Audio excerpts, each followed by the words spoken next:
ready to go. Hot and High will jump a pronounced favourite. Light blinking. A lead rope. Thrust out the back.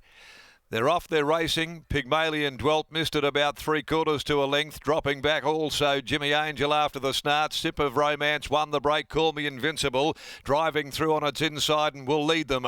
Not by a big margin though at the 950. They're taking it on here with Snip of Romance. Call Me Invincible. G improving very sharply as Pygmalion. After being one of the last to go. Fired up there, travelling third. In behind them October Rocks. Hot and High the favourites. Going to follow Pygmalion. Further back Intoxicating. Long Service Leaf getting well back, and last of all Jimmy Angel, but the pace has been a cracker. At the 550, Snip of Romance freewheeling along. Call Me Invincible comes off the fence now. Pygmalion forced out 3 deep. Hot and High out 4 wide. On the rails October Rocks Intoxicating going up near the middle. Long Service Leaf to the outside. Last Jimmy Angel inside the 300. Snip of Romance. Pygmalion now Hot and High, and the favourite races up very quickly to grab the lead. Hot and High sprints clear from them, opens them up with 100 left to go. Long Service Leaf makes up some ground, but it'll be 2 for 2 for this very, very talented youngster. Hot and High, she wins and wins with consummate ease over Intoxicating Long Service Leaf.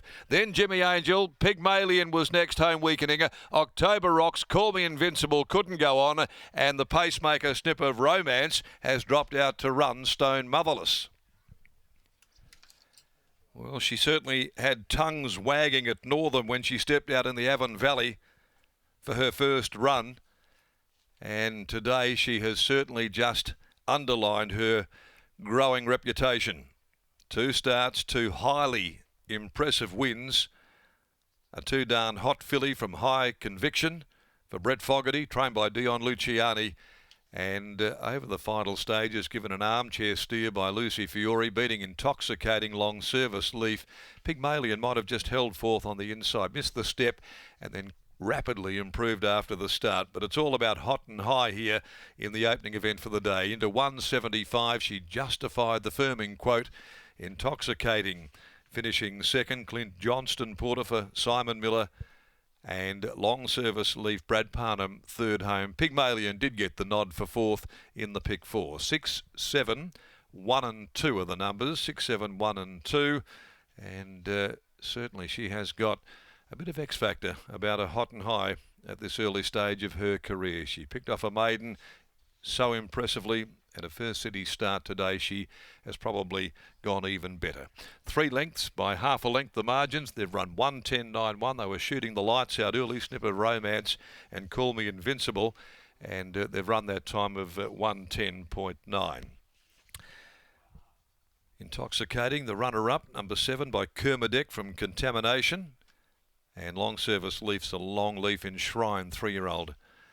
Place getters there to the opening event. Race 2, the Morley Growers Market Maiden over the 1200 metres. No changes there, and they'll go at 1:49. Well, this is a really nice filly in the making, Hot and High. Let's take you downstairs, Lockie. And that was a most impressive performance, stepping out here in the city for the first time. Thanks, Darren. Really stylish win from Hot and High, and winning trainer Dion Luciani joins you now. Dion, fantastic win on debut, and she looks like she's come on for that nicely. She does, Lockie. She's a very exciting filly. The penny hasn't really dropped yet, and there's still a little bit more left in the tank. So I'm just excited about the next couple of runs and just her future in general, because yeah, she's got a lot to look forward to. What does her future look like now? 2 runs this campaign. Is there another run or 2 in her this time in before she goes out for a break? The plan is to have 1 more. We'll aim for the 1400 Lestier, I think it is, in 2.5 weeks. So that's which was a grand final all the way along. So we'll stick to that plan, and so long as she comes out of the run well today, and we'll make that the last roll of the dice. Out to 1400 in a couple weeks' time. Is that any cause for concern, or has she always given yourself and the stable the indication that she would run out 7 furlongs? We've always looked at her as a miler. So, I mean, we could be wrong, but the 1400 seems to be the practical way to go for her at the moment. Is it frustrating at all that the Placid Arc is this weekend, worth $500,000, and she, timing-wise, it just hasn't worked out for her? Look, she was brought into work in time for that, but then her first trial, she went quite good. Her second trial, she got a little bit lost, and then Brett and I had a chat and just decided let's just let her reset, have another trial, and we picked this race at the end of the carnival. But look, full credit to Lucy today. In running, the first furlong, I thought, what's she bloody doing here? And then she's managed to get one off and rode the horse an absolute treat. So full credit to her. How's South Hobart looking ahead of her first upper assignment later today? Good. I always had a lot of time for the mare very early on in her career, and it's good to have her back in the team. So she's first up at 7 furlongs, which it may just test her at the end, but she's in good nick and ready to run. Stable's going well as a married man. Well done.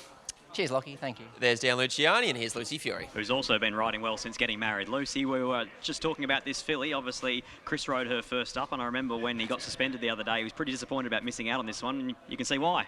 Yeah, for sure. Obviously, I can't take too much credit. It was a really nice pickup ride.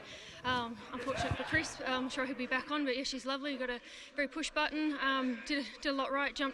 Put herself into a good spot and let down really well. Sounds like you had Dion nervous early about whether or not you'd find a spot.